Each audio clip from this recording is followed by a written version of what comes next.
Hi, Chris and Nick here again at SaratogAWine.com with some of my favorite wines in the whole wide world. We're talking Tuscany, we're talking Chianti, we're talking Gran Seleziones from Barone Ricasoli. We sell actually all of the Ricasoli wines. They make a fair amount of them actually.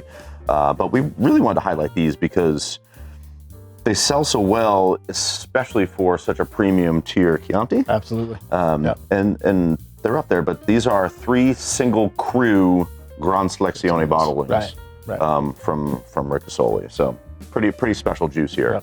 Yep. The estate itself started in 1993. I think they're based out of a castle, which probably dates till the 1100s. Right. Yeah. Broglio Castle. What an idyllic setting. Wish I was there now tasting these. Yeah. No such thing as an ugly vineyard, particularly in Tuscany. That's right. Superimpose this beautiful Tuscan castle behind us right now, and that's where we are. But these are pretty special bottlings. 3 different vineyard elevation, which is pretty cool as well. So you really get to highlight some of the key differences. Obviously, different soil types and stuff kind of make up the minutia of these. But going through them here, this one's the Ceniprimo, right off the rip, bright cherry fruit.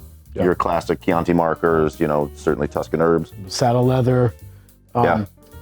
So these are the 2021s we're tasting, which is current release. They absolutely need time to open. When we first popped them, of course, it's a youngish red wine. But these in particular, I felt, being single vineyard, spending a fair amount of time in oak, they really took a minute to, breathe out. But when they did, oh man, it was, it was worth the wait for sure. And it's, they, especially at this price point, but certainly kind of given the time and attention and bottle, they're, these Gran Seleziones are aged for 30 months before release. Correct. They need that time. And again, these are young. This particular vintage, 2021, heralded vintage in Tuscany at large. But they're going to become your friend with air and certainly with food. I mean, oh sure, they scream for food. Yeah.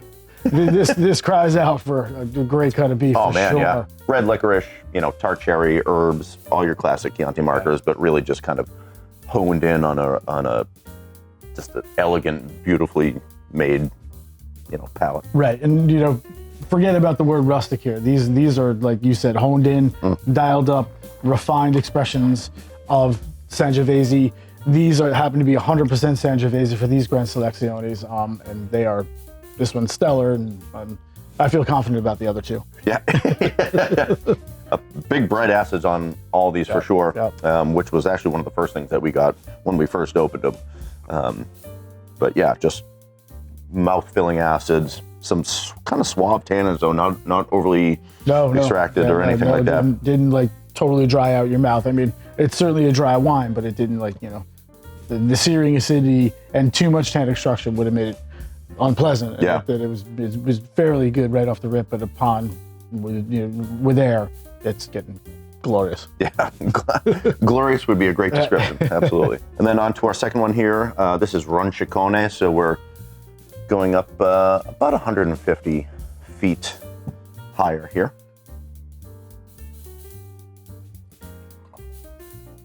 Definitely getting a little richer on the nose and the palate. Yeah, definitely. Although the earthiness is staying in line as well, so it's sort of matching kind of levels of intensity for the earthiness, for the tannic structure with all that fruit. Great swath of like dried herbs coming through. Yeah. You still get that red fruit, obviously, like we were talking about. A little bit of like a very subtle dried leaf character, maybe some kind of rose petal come through. Yeah, very, very much rose petal.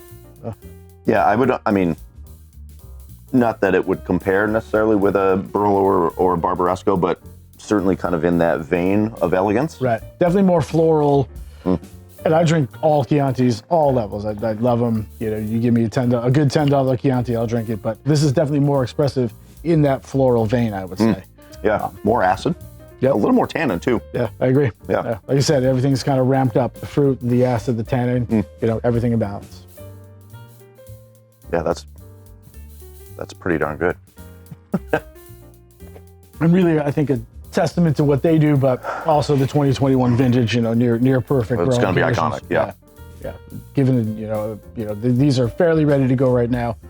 couple years, forget it. These are going to be legendary wines. Yeah, I mean, if you can, if you can grab a few of each and throw them in the cellar and maybe crack one now or in a year or so to see how it is, and then save the other couple for 5 and 10 years from now. They actually come in really cool, pretty 6-pack original wood cases. So I'd grab a 6-pack each and the original wood case. You can have sent to you as well.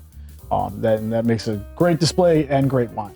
Man, it's really a wine that you just want to keep smelling. Yeah, because it evolves constantly. Yeah. I feel like every 5 to 10 minutes, it's changing, becoming more expressive, becoming more beautiful.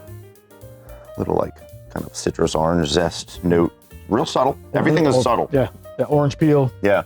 And then our last one on the lineup here. This is also the highest elevation. This is their Colledilà, and I think we were chatting, Chris. You were a little surprised at the barrel regimen, right? You thought it was going to be a little different than it actually is. I did, yeah. When we first opened them, it came off very, very heavy on new oak. I thought maybe new French oak, but it's actually 500-liter tonneau, 30% new, 70% second passage. So it's actually pretty light.